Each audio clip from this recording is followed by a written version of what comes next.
ও কোনো শান্তি নয়, কিন্তু এই অশান্তির মূল কি তাক মই আজিও নিৰ্ধাৰণ কৰিব পৰা নাই।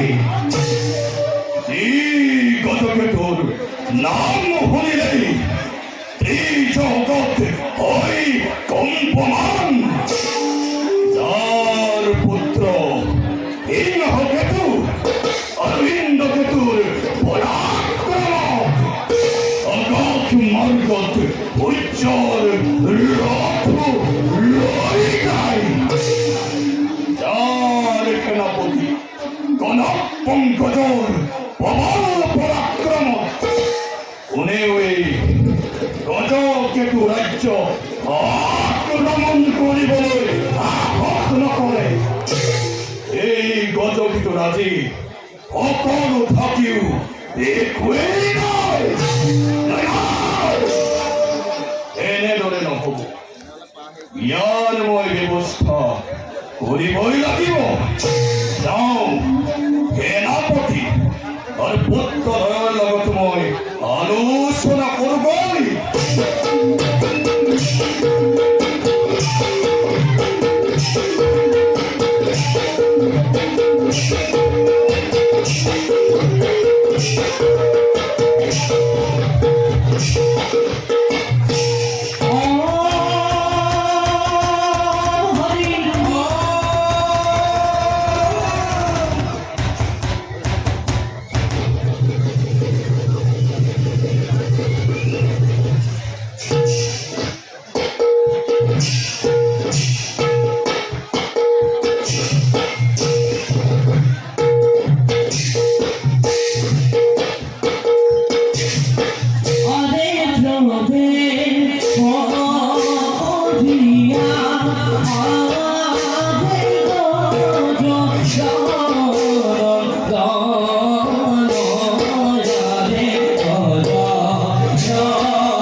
সেনাপতি কনক পঙ্কজ উত্তরই সিংহকেতু অরবিন্দ কেতু তোমালোকে আমার রাজ্যৰ অশান্তিৰ কাৰণ কিবা নিৰ্ধাৰণ কৰিব পাৰিলানে?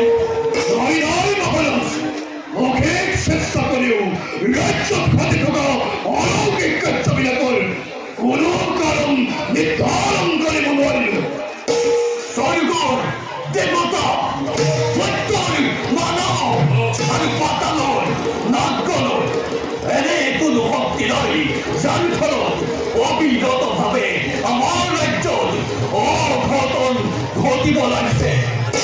আমি একজন সৈন্য সকলো দূৰবন্ধু ৰাজ্য চতুর্দিকে ঘূৰিও একো নিৰ্ধাৰণ কৰিব নোৱাৰিলো কিন্তু আৰু তুমি ইন্দ্ৰকেতু এই ক্ষেত্ৰত মইও তোমাকে সহায় কৰিব নোৱাৰিলো বৃত্তিৰে অশান্তিৰ কাৰণে বিচাৰি যেতিয়াই জয়তে গৈছো তেতিয়াই নতুন নতুন অশান্তিৰ অভিজ্ঞতা লাভ কৰিছো।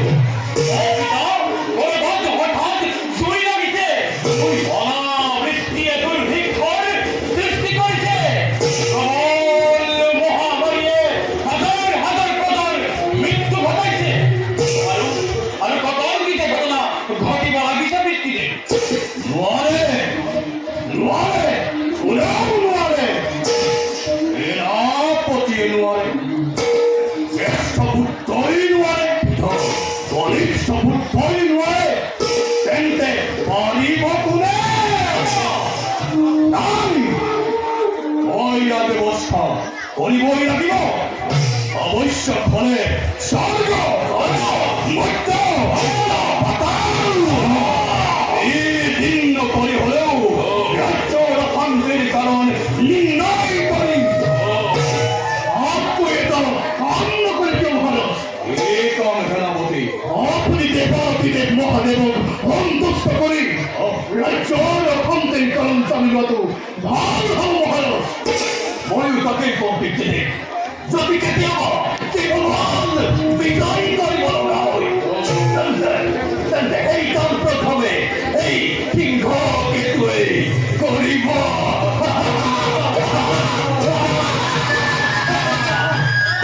আৰু এই সময়তেই ইন্দ্ৰকেতু জানো বহি থাকিব।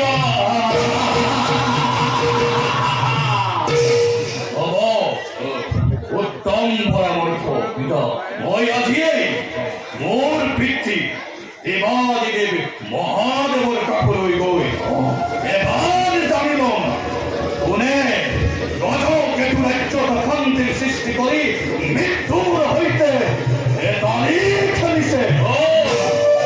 মোৰ উপস্থিতিৰ কথা তোমালোকে কাকো অনুভৱ হ'ব লাগিব।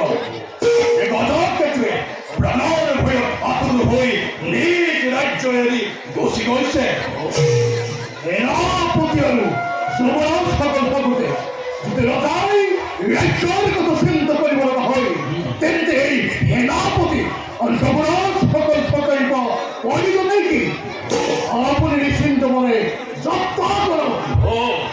ব'লা এতিয়া যাত্ৰাৰ প্ৰস্তুতি কৰোঁগৈ।